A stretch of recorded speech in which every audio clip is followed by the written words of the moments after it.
The unexpected encounter. The sky was painted with strange colors when the human ship broke through the clouds. John, a lone explorer, had traveled across many stars, but he had never seen a planet like this one. The air shimmered, as if the world itself was alive. His boots touched the soft ground and a silence spread around him. No birds, no wind, no voices, only his breathing echoed inside the helmet. John adjusted his scanner, searching for signs of life. The device beeped softly, showing faint readings. Something small was moving nearby. He followed the signal through tall grass that reached his waist. At first he thought it was a mistake. The scanner showed dozens of life forms, but they were all tiny, no bigger than his hand. He frowned, curious. As he pushed aside the grass, he froze. In front of him was a village, but not like any human village. Tiny houses made from carved stones and glowing crystals stood close together. Small figures moved carefully between them. John's eyes widened. They were aliens, but so small he could almost pick one up with his fingers. Their heads were large compared to their bodies, their skin shining faintly under the strange sun. These tiny aliens noticed him. Gasps filled the air as they dropped whatever they were holding. Tools fell, baskets rolled, and doors slammed shut. One child screamed and the others rushed into hiding. To them, the human was a giant, a towering stranger who had stepped into their secret world. John lifted his hand slowly. "I mean no harm," he whispered, though he knew they couldn't understand his words. The aliens huddled together, their big eyes staring at him with fear. For a moment nobody moved. Then the ground trembled. A shadow fell across the village. From the forest behind John, a massive beast crawled out. Its body was covered in black scales, its teeth long and sharp. Its eyes glowed red as it growled, shaking the earth with every step. John's heart jumped. The aliens screamed, their high voices filled with terror. They had no weapons strong enough to fight this creature. John realized the truth in seconds. These tiny beings were not afraid of him. They were afraid of the monster. The predator roared and charged at the village. Tiny aliens scattered, running in every direction. The beast's claws tore through the ground, leaving deep marks. John instinctively reached for the plasma rifle strapped to his back.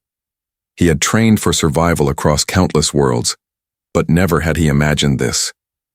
Protecting a group of small, fragile aliens. He almost laughed at the absurdity, but the fear in their eyes burned into him. They were helpless. If he did nothing, they would all die. He stepped forward, placing himself between the monster and the village. The aliens gasped again. To them, the giant human was standing tall like a wall of steel. The beast roared again, louder this time. It lowered its head, ready to strike. John gripped his weapon. "All right," he muttered. "Let's see what you've got." The plasma rifle hummed to life, glowing blue. The monster lunged. John rolled to the side, fired, and the energy blast hit the creature's shoulder. A scream of rage echoed across the valley. The smell of burned flesh filled the air. But the beast didn't fall. It turned, angrier than before. The aliens cried out, some fainting in fear, others clutching their children, but they didn't run far. Their wide eyes stayed locked on the giant defender who had chosen to fight for them. John fired again, hitting the beast in the chest. This time it stumbled, crashing into the ground and breaking stones beneath its weight. Dust rose high, covering everything. For a second, John couldn't see. The dust was thick, the silence heavy. Then from the cloud, two glowing eyes appeared. The monster wasn't dead. It rose again, slower this time, but more furious. John's heart raced. His weapon's power was draining. One more shot might finish it, or fail completely. He steadied. His aim. Behind him, he heard a tiny voice. A brave alien shouting something in their language. He didn't know the words, but he felt the meaning. "Fight, giant, fight!" The beast charged again. John fired one last time. The blast cut through the monster's head. With a final roar, the creature collapsed, shaking the ground. Its body twitched, then lay still. Silence. The dust cleared slowly. The tiny aliens peeked out from their hiding places. Their eyes shone with wonder. The giant had defeated the terror that had hunted them for years. For the first time, someone had stood between them and death. John lowered his weapon, breathing heavily. He looked back at the small village. Dozens of eyes stared at him, not with fear now but with awe. To them, he wasn't just a stranger. He was a protector, a savior. But John knew this was only the beginning. He could already feel their expectations. And deep inside he wondered, what have I gotten myself into? The protector. The battlefield was quiet now. Smoke rose from the broken ground where the beast had fallen. Its body, huge and terrifying, lay still. John lowered his weapon, his chest rising and falling with every heavy breath. He looked around.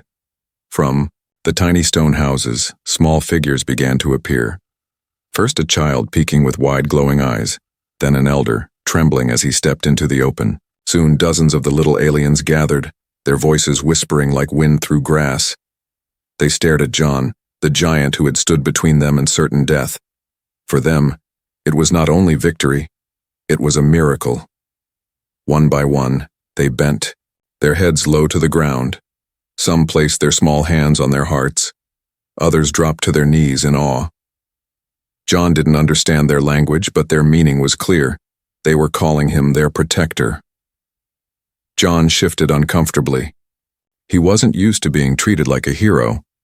On other worlds, he had been just another explorer, sometimes even seen as an intruder.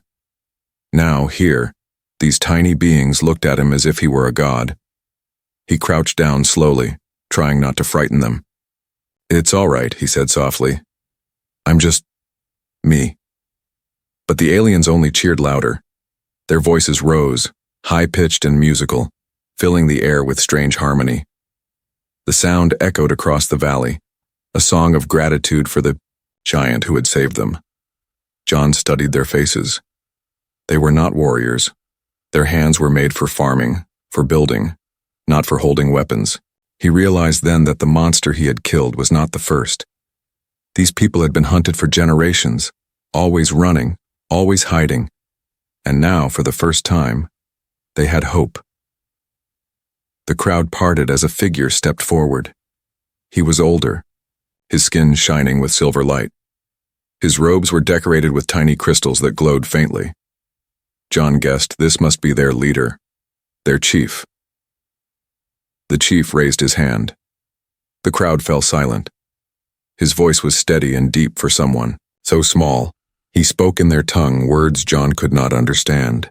Yet as the chief pointed at the fallen beast, then at John, then to the sky, the meaning became clear. The human was no ordinary traveler. He was chosen. He was protector of their people. John shook his head. No, you don't understand," he muttered. But his protest was lost in the sea of cheers. The chief motioned, and several tiny aliens ran forward carrying baskets of glowing fruit and small vessels of clear water. They placed them at John's feet, bowing again. It was their offering, their way of saying thank you. John stared at the food, then at the crowd. He smiled awkwardly and gave a small nod. "Thank you," he said. His voice was rough, but the aliens cheered again, as if his words were divine. For a while, the village buzzed with joy. Tiny hands touched his boots, his gloves, even the edge of his armor. Children laughed, daring to get close, their fear fading. One brave child reached up and placed a glowing flower in his hand. John held it carefully, touched by their innocence. But even in this moment of peace, John felt uneasy. He knew predators always traveled in packs. One monster killed did not mean safety. There would be more. And this village, with its fragile walls and unarmed people, would not survive another attack without him. As night fell, the chief invited John to a gathering. A circle of firelight flickered in the center of the village. The tiny people sat around it, their faces glowing in the warm light. John sat outside the circle, towering above them but still a part of it. The chief rose again, speaking in a solemn tone. His hands drew patterns in the air, telling a story. Though John didn't know the words, he understood the message, the history of their suffering. The monsters had always ruled these lands. Many villages had been destroyed. Only this one remained, hidden deep in the forest. When the story ended, the chief turned to John. His eyes shone with respect, but also with hope that weighed heavy on the human's shoulders. He stepped closer, placed his tiny hand on John's knee, and spoke one clear word in broken English. Protector. The village echoed it, voices rising into the night. John's heart sank. He hadn't come here to be anyone's savior. He had come to explore, to study, to move on. But now fate had bound him to these small lives. If he walked away, they would die. If he stayed, he would become their shield. He looked at the stars above. Somewhere out there was his ship, his freedom. But here at his feet were beings who believed in him more than he believed in himself. John clenched his fists. Protector, huh? He muttered. He didn't know how long he could stay or if he could truly save them from the dangers of this world. But one thing was certain. He could not turn his back on them now. The fire burned bright. The villagers sang softly, their voices like whispers of hope carried to the sky. John stood tall, his shadow stretching far across the circle. The tiny aliens gazed up at him, and for the first time in a long while, John felt the weight of destiny. And deep inside he knew this was only the beginning. The strange reward. The fire had burned low. Sparks floated into the night sky like small stars, and the village grew quiet. The tiny aliens had sung their songs, told their stories, and praised their new protector. John had listened, half amazed, half uneasy. He didn't feel like a hero, but in their glowing eyes he had already become one. Morning came with soft light spreading across the alien forest. Strange flowers opened their petals, releasing a sweet smell into the air. John stretched, standing outside the circle of their little homes. For the first time since landing, he felt a strange calm. But that calm didn't last long. The chief appeared, walking slowly with his decorated robe brushing the ground. Behind him came a line of tiny aliens, each carrying something wrapped in glowing cloth. Their steps were careful, their faces serious. The whole village followed, whispering in excited tones. John frowned. What now? He muttered. The chief stopped in front of him and raised his hands. His voice rang out, proud and loud in their tongue. The villagers clapped and cheered. Then two younger aliens stepped forward and placed a small platform at John's feet. On it lay fruits, crystals, and ornaments, gifts for their protector. John nodded politely. Thank you, he said again. But the chief wasn't finished. With a dramatic wave, the crowd parted. From the back of the line, another group appeared, carrying something unusual. No, someone. A tiny alien girl stood among them, dressed in ceremonial clothing made of shining threads. Her skin glowed faintly, her hair braided with small beads that jingled like bells. She was no child, she had the grace of someone important. Her eyes, large and bright, looked shyly at the ground, then up at John. The crowd gasped with joy. The chief spoke again, his voice firm, as he pointed to the girl and then to John. John blinked, confused. Wait, what's happening? The chief raised both arms high and declared in broken English, Protector our gift, she, your wife. John's mouth fell open. What? The crowd erupted in cheers. Tiny drums beat, children danced, and the villagers threw glowing petals into the air. To them, this was the greatest honor they could give. Their chief's chosen one offered to the giant as his bride. John staggered back a step. No, this can't be right. She's so small. And I'm human. But his words were swallowed by the noise of celebration. The girl, quiet and graceful, stood before him. She bowed her head, waiting for him to accept.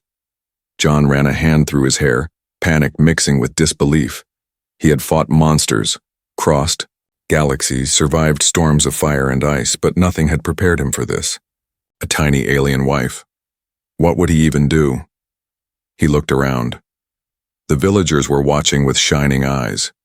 To reject the gift might mean insulting them. To accept, well, that opened a door he wasn't sure he wanted to walk through. The chief stepped closer, his voice softer now. Protector, bond, family. He placed his hand over his heart, then gestured to the girl. She loyalty. Forever. John sighed. He understood enough. In their culture, this was more than marriage.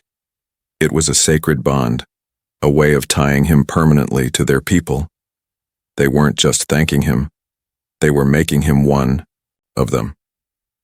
The girl lifted her head. For the first time, her eyes met his. There was no fear there. Instead, there was curiosity, even a spark of courage. She gave him the smallest smile as if to say, "Don't worry. I understand you are different." John's chest tightened. He didn't want to hurt her feelings, but he couldn't let them believe he was truly accepting. Still, surrounded by hundreds of eager eyes, he forced a smile and gave a slow nod. The villagers roared with joy. Music burst into the air, small flutes and drums echoing through the forest. They lifted the girl on their shoulders, dancing around her. They tried to lift John too, but of course he was far too heavy. Instead, they danced around his legs, laughing like children. John scratched his head. What have I gotten myself into this time? The celebration went on until night. The tiny girl was always at the center, her eyes darting shyly to John whenever the crowd wasn't looking. He pretended not to notice, but his heart raced every time. Later, when the noise calmed, the chief approached again. He placed a hand on John's boot and looked up at him with pride. "Now," he said slowly, carefully choosing English words. "Protector, no longer alone. You, family of us." John didn't know whether to laugh or cry. He had landed on this planet to explore, and now he was tied to a people who saw him as their savior. And worse, or maybe stranger, he had been given a wife the size of his hand. He looked down at the girl who stood close now, her glowing robe brushing against his armor. She tilted her head and whispered something in her own tongue. He didn't understand, but the softness in her voice calmed him. Maybe she wasn't just a gift. Maybe she was a bridge between him and this fragile world. John gazed at the stars above, his mind heavy with questions. Was this fate, or was it only the beginning of something even stranger? The human's dilemma. The village was glowing with soft lights. Crystals lit up the night and gentle music filled the air. To the tiny aliens, it was a celebration of unity, a sacred bond formed between their protector and the chief's chosen daughter. To John, however, it was a storm of confusion. He sat at the edge of the village, away from the crowd, his head in his hands. He had fought monsters, explored worlds, and faced death without blinking.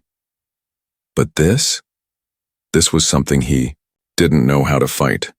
They had given him a wife who barely reached his knee. He looked up. Across the fire, the girl sat quietly, surrounded by other women of the village. Her ceremonial robes shimmered under the starlight. She laughed softly at their whispers, but every now and then, her eyes flicked to John. There was no fear in them, only curiosity and maybe even kindness. John sighed. "John, what am I supposed to do now?" he muttered to himself. The villagers adored him. Everywhere he walked, children followed, elders bowed, farmers offered food, and now they expected him to accept their chief's gift completely. To them, the bond was more than marriage.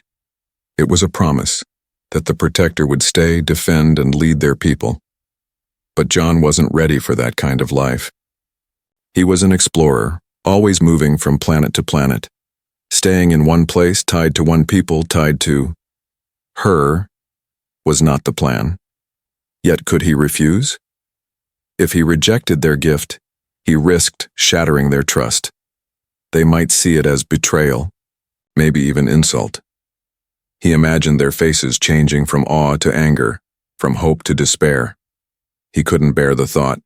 Still, every instinct told him this was dangerous. He couldn't give them promises he might not keep. The chief approached, again walking slowly, leaning on a staff.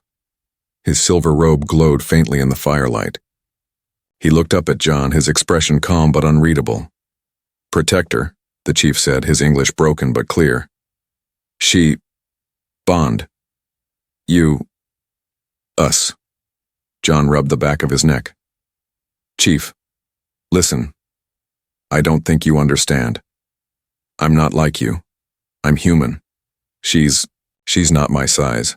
How could this even work?" The chief didn't blink. He only pointed to the girl, then to John, and finally to the stars. Different, but together, strong. John groaned. "Great. Philosophy lessons." The girl stood, then her tiny steps graceful as she walked toward him. She stopped at his boot, tilting her head up to meet his eyes. Her voice was soft, musical, though he didn't understand her words. Still, the way she spoke calmed him.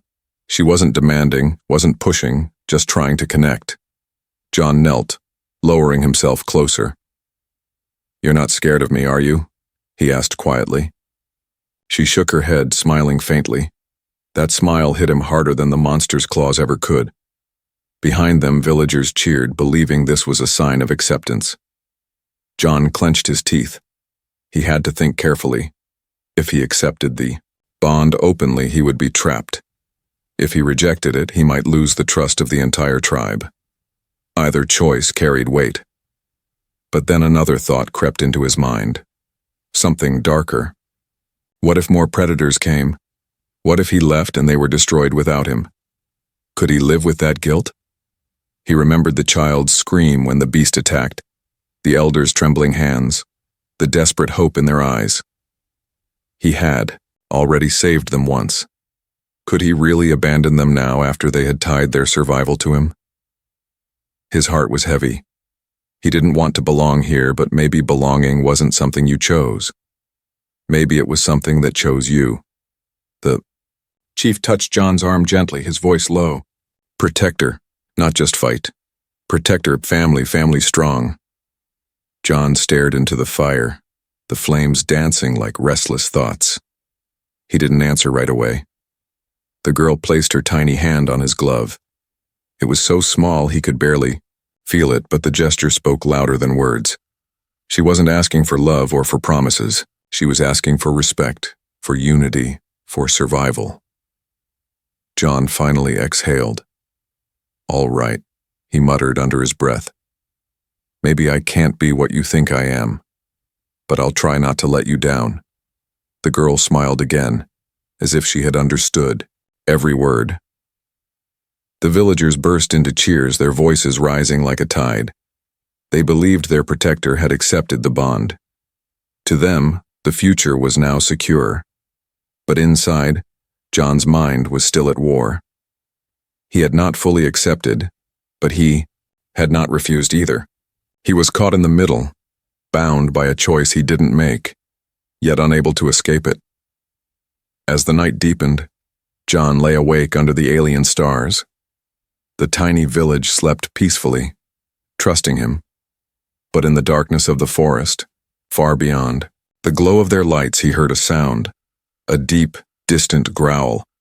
Another predator was coming, and with it, another test of what it truly meant to be their protector and their family. The rising threat, the night was uneasy.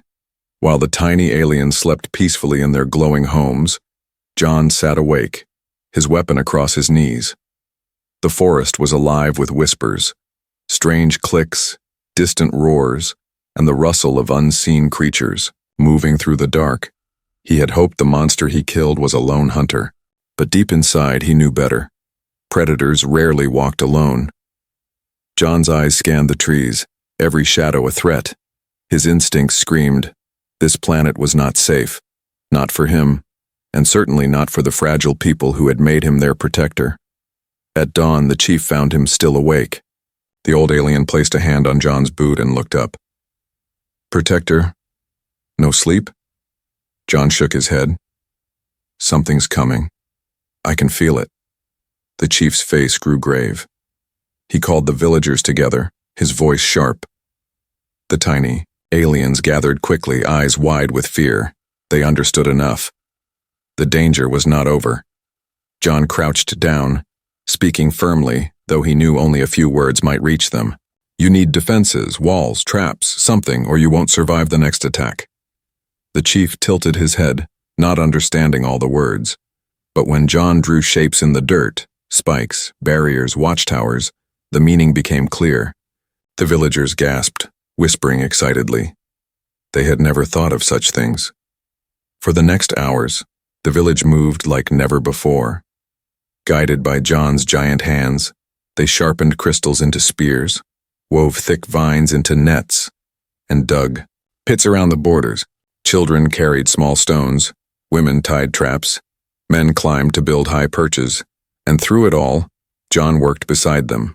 His size made everything faster, lifting logs, moving boulders, shaping defenses. The tiny aliens followed his every command, their respect for him growing with each passing moment. But despite the progress, John's mind was heavy. He knew walls would not stop what was coming. He had seen the tracks beyond the forest, large, deep, too many. The predators were gathering. As the sun fell again, a hush spread through the trees. Birds went silent. The air grew cold. The chief's daughter, the tiny wife given to John, stood beside him, her eyes glowing softly in the dark. She pointed to the horizon, her voice trembling in their language. John didn't need a translation. He could already hear it, the low, rolling growl of many throats. The villagers clutched their tools, hearts pounding. Fear spread like fire. Some wanted to hide. Others whispered about running. But the chief raised his staff high. "Protect her," he shouted, pointing to John. Every eye turned to him. John's chest tightened. He had never asked for this role, but now, every life here hung on his shoulders. He looked at the trembling crowd, at the children clutching their parents, at the chief's daughter staring at him with quiet faith. He couldn't abandon them. He stood tall, loading his rifle with steady hands. "All right," he muttered. "If they want to fight, they'll get one." The ground began to shake. From the tree line, glowing eyes appeared, dozens of them. Then the beasts came. Larger than the one before, with jagged teeth and armored scales, they poured from the shadows, like a living tide. Their roars shattered the silence, shaking the villagers to their bones. The aliens screamed, some dropping to their knees. But John raised his weapon and fired. The first blast lit up the night, striking a beast in the chest. It fell, but 3 more replaced it. "Hold the line," John shouted, though only he understood the words. Still, the villagers answered his cry with courage. From the towers they dropped nets and stones. From the ground they thrust spears into the charging beasts. The battle was chaos. Monsters slammed into the walls, snapping vines and tearing through defenses. John fired again and again, his rifle glowing hot. Each blast cut through the night, but there were too many. One beast broke through, jaws wide, aiming for the children, huddled behind a hut. John dropped his weapon, sprinted, and slammed into it with his shoulder. The impact shook the earth. He drew his blade and struck, the alien's steel slicing deep. The beast roared once, then fell silent. The villagers cheered, their fear turning to fire. Inspired, they fought harder, their voices rising in a desperate chorus. Even the chief's daughter picked up a shard of crystal, slashing at a beast that came too close. But the predators kept coming. Their numbers seemed endless. For every one that fell, another burst from the forest. John's arms burned, his breath ragged. His weapon's energy gauge blinked red, almost empty. He gritted his teeth. If the rifle failed, they would all die. At that moment, the chief stepped forward, lifting his staff high. He shouted a command, and the villagers pulled back ropes tied to hidden traps. With a snap, huge nets of crystal and vines fell from the trees, tangling the beasts. The monsters roared, thrashing wildly, but the nets held just long enough for John to finish them with his final blasts. When the last beast collapsed, silence returned. The village was torn, the ground soaked with blood, but the people still stood. Against all odds, they had survived. John dropped to his knees, exhausted. Around him, the tiny aliens wept. Not with fear this time, but with joy. They rushed to him, touching his arms, his boots, his face. Their cheers filled the night. "Protect her, protect her!" The chief's daughter stepped close, placing her hand on his glove again. Her eyes shone, not with fear, but with trust. John looked at her, then at the villagers, and finally at the dark forest beyond. The threat was not over. More would come. But tonight, he had given them something greater than survival. He had given them hope, and hope was a dangerous weapon. The battle for survival. The village was quiet after the attack. Broken huts leaned sideways, smoke drifted from the fires, and the ground was scarred with claw marks. The bodies of the beasts lay scattered, massive and terrible. The villagers moved among the ruins, patching walls, carrying the wounded and burying the dead. John stood at the edge of the village, his weapon heavy in his hands. His heart still pounded from the fight, his arms sore, his mind racing. He had seen many battles before, but never one like this. Here the people he fought for were no soldiers. They were farmers, builders, children, fragile, innocent. And yet, they had stood beside him. The chief approached, his silver robe torn and stained. He bowed low, voice trembling. "Protector, save us again." John shook his head. "Not yet. That wasn't the end. That was only the beginning." He looked toward the forest. The silence there was not peaceful. It was heavy, waiting. He could feel it in his bones.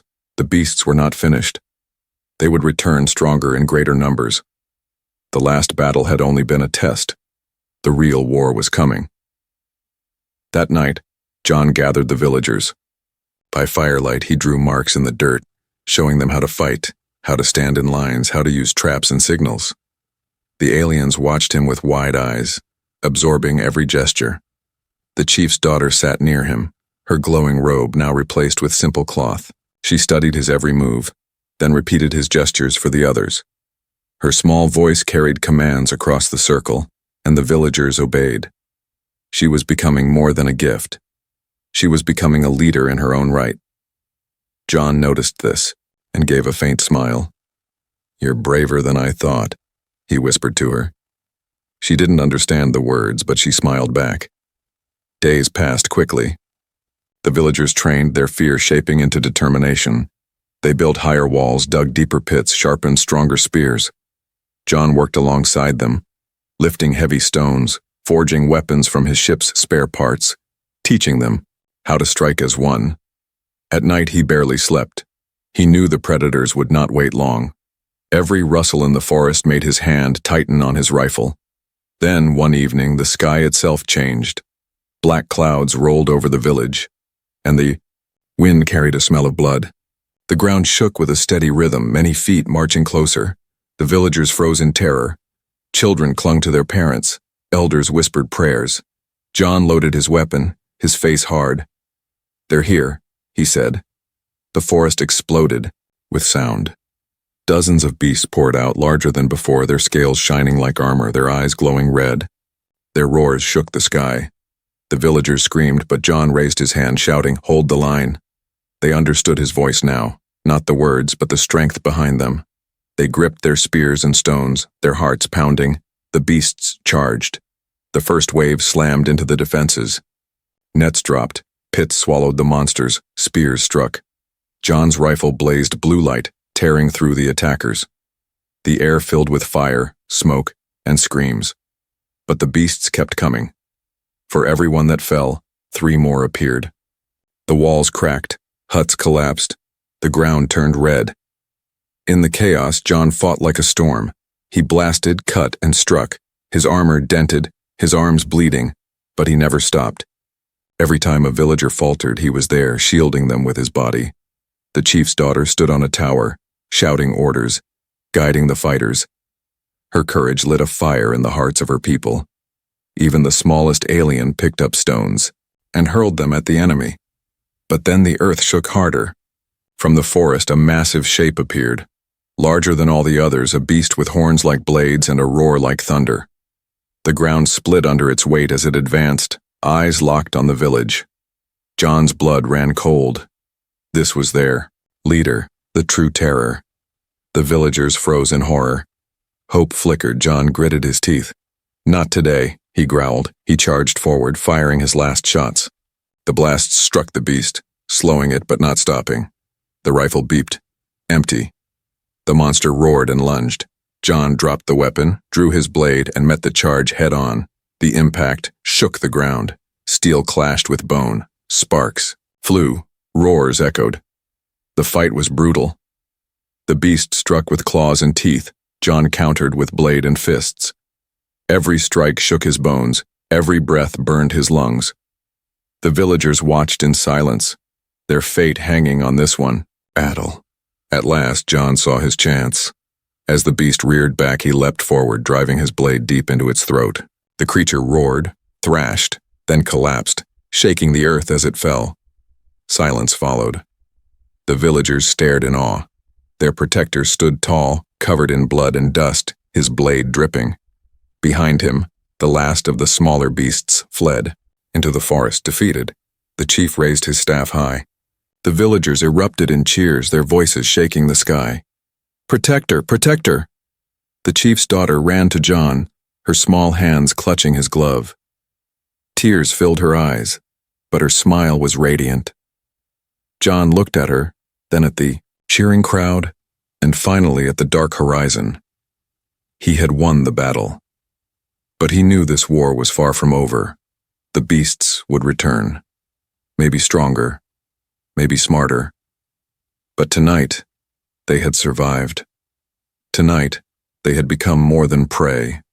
And John, once just a traveler, was now their warrior, their shield, their legend. The new legend. The battlefield was quiet now. Smoke drifted above the broken walls, and the ground was littered with the bodies of the fallen beasts. The air smelled of ash and blood. But through the silence came a sound unlike any roar. Cheers. The tiny aliens filled the ruins of their village, their voices rising high. They shouted one word again and again, a word that carried across the valley. Protector! Protector! John stood in the center of it all, his blade still wet, his body aching. His armor was dented, his arms burned with pain, but he remained standing. He had fought until his strength was almost gone, and still he had not fallen. To the villagers, he was no longer just a stranger. He was their shield, their warrior, their legend. The chief raised his staff high. His voice carried pride and triumph. "From this day," he declared, "the giant is one of us." The crowd erupted with joy. They sang, they danced, they wept. Some bowed at John's feet. Others touched his arms as if to make sure he was real. Even the children, once afraid, now laughed and clung to his boots. John shifted uncomfortably. He had never wanted worship. He had only wanted to survive. But looking at their faces, tired, bruised, but alive, he felt something stir in him. Maybe this was why he had come here. Not by choice, but by fate. The chief's daughter stepped forward. Her eyes glowed softly in the firelight, her small face smiling with pride. She carried a crown of woven flowers and crystals. Carefully, she placed it on John's head. The crowd roared louder, as if the earth itself cheered with them. John gave a weak laugh. "You've got to be kidding me," he muttered. But he didn't take it off. The celebration lasted long into the night. Fires burned, songs rose, and the tiny people told stories of the great battle. Already, John's name had become legend in their voices. They spoke of the giant who came from the stars, who fought monsters with fire and steel, who stood alone and yet made them strong. But John didn't join the feast. He stood at the edge of the village, staring into the dark forest. His weapon hung at his side, almost empty of power. His body begged for rest, but his mind stayed sharp. He knew victory was never final. There would always be another threat, another beast. This planet was wild, unforgiving, dangerous, and yet he couldn't leave. Behind him, the villagers laughed and sang. For the first time in generations, they had hope. He couldn't take that away by abandoning them. The chief joined him, leaning on his staff. "Protector," he said slowly, carefully shaping the words. "Tonight, legend begins." John shook his head. "I don't want to be a legend." The chief smiled faintly. "Legends, not choose. People, choose." John sighed. The old alien was right. He hadn't asked for this, but the story had already begun and it was no longer his to stop. Later, as the fires burned low, the chief's daughter approached. She looked up at him, her voice soft. "Protector. Family now." John crouched, meeting her eyes. "Listen," he said gently. "Where I come from, marriage is different. I don't think you really understand what you're asking of me." She tilted her head, her eyes twinkling.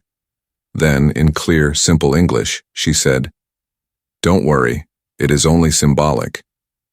John froze, his mouth open. "Wait, you speak English?" The girl giggled, covering her mouth. "A little, learned from your ship signal." John rubbed his forehead, half shocked, half amused. "So all this time you understood me?" "Not all," she admitted, "but enough. You, good man. We trust you." For the first time, in days, John laughed. Not the laugh of a warrior, but of someone caught in life's strangest twist. He had faced monsters, nearly died, and carried the weight of a people on his shoulders. And now, the girl who was called his wife had given him the one thing he hadn't expected: relief. He looked at her with a new kind of respect. She wasn't just a symbol. She was clever, brave, and stronger than she seemed. "All right," he said, smiling faintly. "Symbolic. I can live with that." The girl nodded, her small smile shining brighter than the crystals in her hair. As dawn broke, the village stirred. The tiny aliens gathered around John again, bowing their heads. To them, the night's battle was the beginning of a new era. They no longer saw themselves as prey. They had a protector, and through him they had found courage. John gazed at the rising sun. He thought of his ship, of the stars waiting above. But then he looked back at the little village, at the chief, at the children, at the girl who had surprised him with her secret. Maybe he was meant to be here. Maybe this was his mission now. The forest growled faintly in the distance, a reminder that danger was never far. John tightened his grip on his weapon. The war was not over, but the story of the Protector had just begun, and somewhere in the dark, other tribes, other beings might already be watching.